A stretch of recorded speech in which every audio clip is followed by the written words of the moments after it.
Think about this. 0.2% of the world's population controls a disproportionate share of global wealth.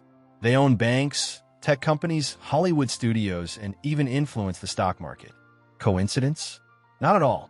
Behind this phenomenon is a pattern, a way of thinking about money that has been passed down from generation to generation. Now tell me, what would you do if you could apply those same strategies to your life? If you could learn the financial secrets that have made this community one of the most prosperous in the world? Because here we're talking about real financial intelligence, based on ancient principles that have withstood crises, wars, and even persecution. Did you know that some of history's greatest minds, such as Albert Einstein, Sigmund Freud, and Karl Marx, share a common cultural background? And that great magnates, such as the Rothschilds, George Soros, and Larry Ellison, have applied these same principles to build financial empires? In this video, we'll explore the unwritten rules of financial success that have made this community unique in history. In Jewish financial culture, money isn't the ultimate goal, but rather a means to building something bigger. While in many societies it's seen as a symbol of status or power, here the key is to use it wisely to invest, generate wealth, and improve one's own and others' lives. For centuries, the Torah and Talmud have emphasized the importance of managing wealth with purpose and responsibility. Accumulating money for the sake of accumulating it is pointless. What truly matters is how it is used to educate, undertake, and strengthen the community. Therefore, financial education begins in childhood in many Jewish families. Rothschild family, which not only accumulated wealth, but generation after generation created a banking empire by diversifying investments and building a solid financial system. While money is a taboo subject in many homes, in Jewish families, finances are discussed from a young age. Children learn to value money, understand the importance of saving and investing, and not rely solely on a paycheck. From an early age, they're taught that money should work for them, not the other way around.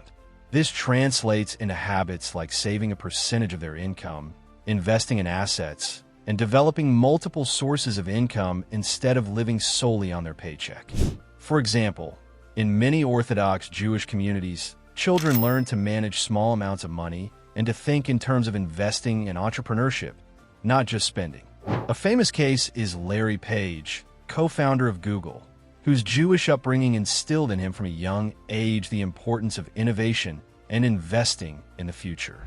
Another example is Michael Bloomberg, former mayor of New York and billionaire, who understood from a young age that financial education was key to building long-term wealth. Also noteworthy is Steven Spielberg, who learned from a young age to manage resources and turn his talent into a source of income.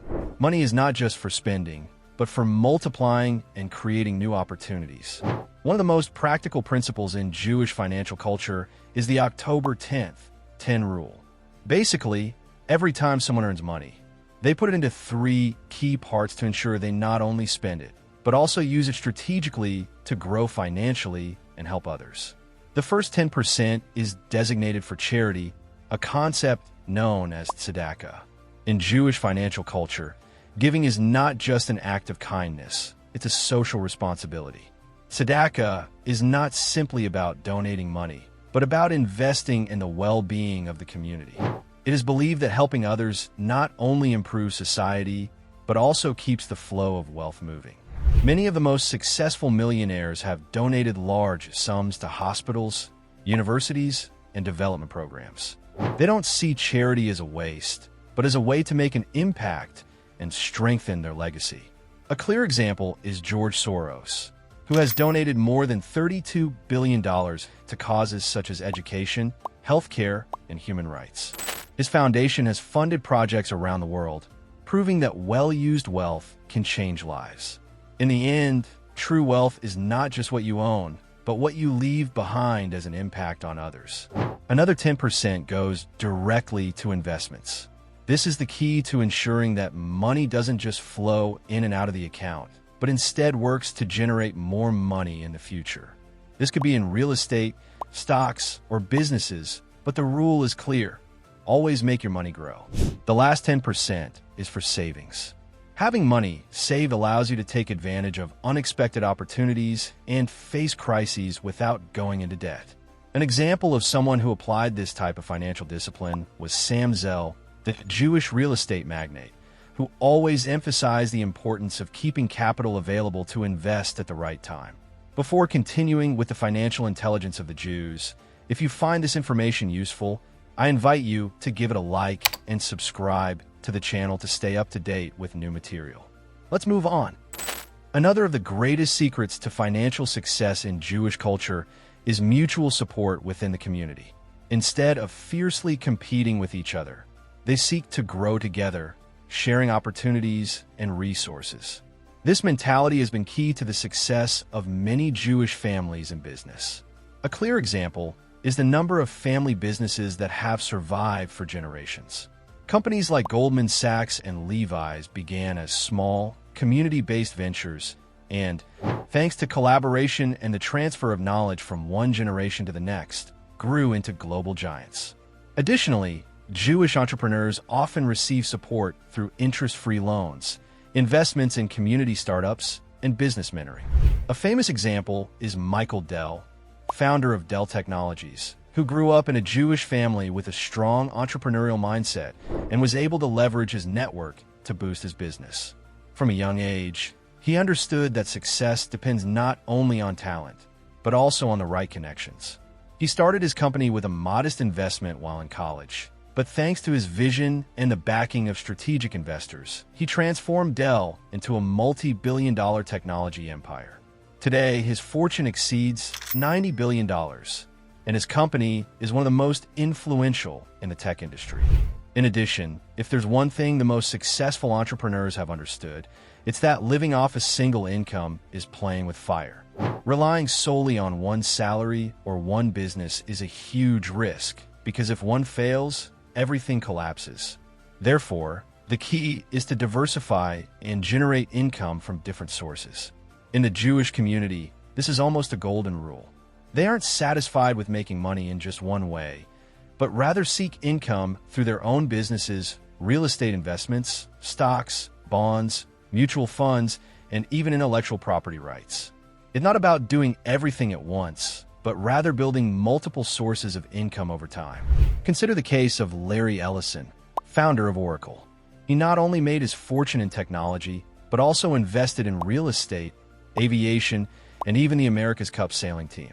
He also owns an entire island in Hawaii, which he turned into a luxury, eco-friendly destination, generating even more income.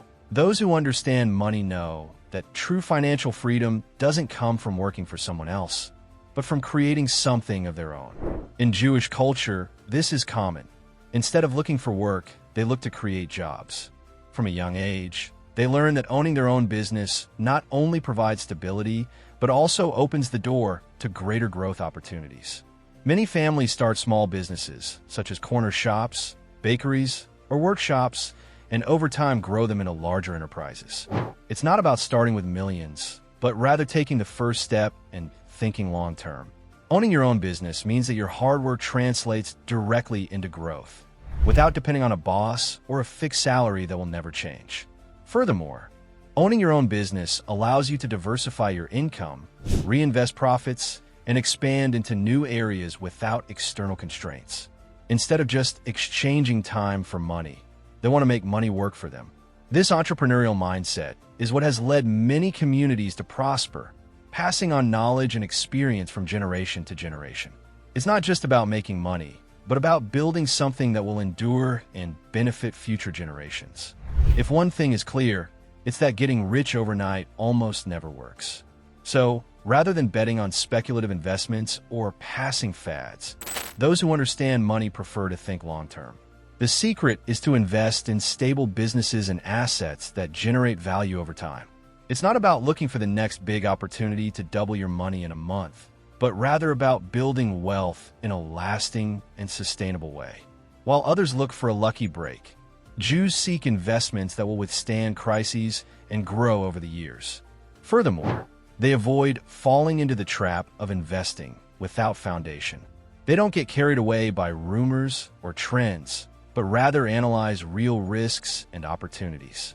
They choose companies with proven business models, well-located properties, or assets that can increase in value over time.